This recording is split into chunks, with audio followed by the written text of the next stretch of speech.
அனைவருக்கும் வணக்கம். நம்ம இன்னைக்கு ஒரு மகிழ்ச்சியான செய்தியை தான் தெரிஞ்சுக்க போறோம். அப்துல் கலாம் ஐயா ஜனாதிபதியா இருந்தார் இல்லைங்களா? அவர் தன்னுடைய பதவிக்காலம் முடிந்த பின்பு நாட்டு மக்களுக்கு ஒரு உரையாற்றினார். அந்த உரையில 2020 இந்தியா வல்லரசா திகழும் அப்படின்னு சொல்லியிருந்தாரு. அது மட்டும் இல்லாம அதுல மாபெரும் சக்தி இளைஞர்களுடையது தான் அப்படின்னு சொல்லியிருந்தாருங்க.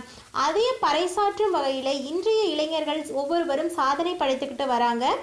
அப்படிப்பட்ட ஒரு சாதனையாளரை பத்தி தான் நம்ம இன்னைக்கு தெரிஞ்சுக்க போறோம். அதுக்கு முன்னாடி நீங்கள் இன்னும் நம்ம சேனலை சப்ஸ்கிரைப் பண்ணலைன்னா கீழே இருக்கிற சப்ஸ்கிரைப் பட்டனை கிளிக் பண்ணிவிட்டு பக்கத்தில் இருக்கிற பெல் ஐக்கானையும் ப்ரெஸ் பண்ணிவிடுங்க. அப்போ தான் நாங்கள் போடுற ஒவ்வொரு வீடியோஸும் உங்களுக்கு நோட்டிஃபிகேஷன் அப்டேட்டாக வரும். அமெரிக்க விண்வெளி ஆராய்ச்சி கழகம் ஐடூடல் லேர்னிங் அப்படிங்கிற அமெரிக்க நிறுவனமும் இணைந்து கியூப்ஸ் இன் ஸ்பேஸ் அப்படிங்கிற பேரில் புதிய கண்டுபிடிப்புகளுக்கான போட்டியை ஆண்டுதோறும் நடத்திட்டு வராங்க. அப்படி 2019-2020க்கான போட்டி நடத்தப்பட்டது. அதில் 73 நாடுகளைச் சேர்ந்த மாணவர்கள் கலந்துக்கிட்டாங்க. குறிப்பாக நம்மளோட இந்தியாவை சேர்ந்த மாணவன், அதுவும் தமிழ்நாட்டை சேர்ந்த மாணவன் ரியாசின் அப்படிங்கிற மாணவன் கலந்துக்கிட்டு அதில் வெற்றியும் பெற்றிருக்காங்க.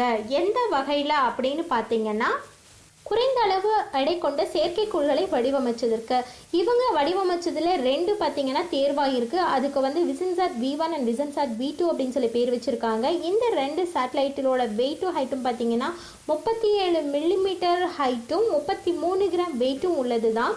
இது பார்த்தீங்கன்னா பாலி எத்திரைமைடு அல்டம் அப்படின்னு சொல்லக்கூடிய தெர்மோபிளாஸ்டிக்கால 3D தொழில்நுட்பத்தை கொண்டு வடிவமைச்சிருக்காங்க.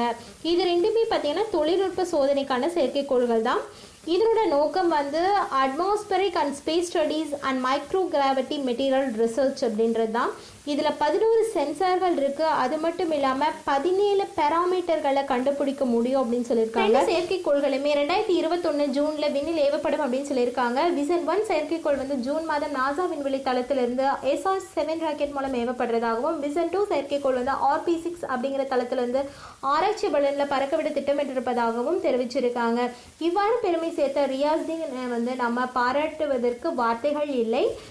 இவருடைய பணி மேலும் சிறக்கட்டும்.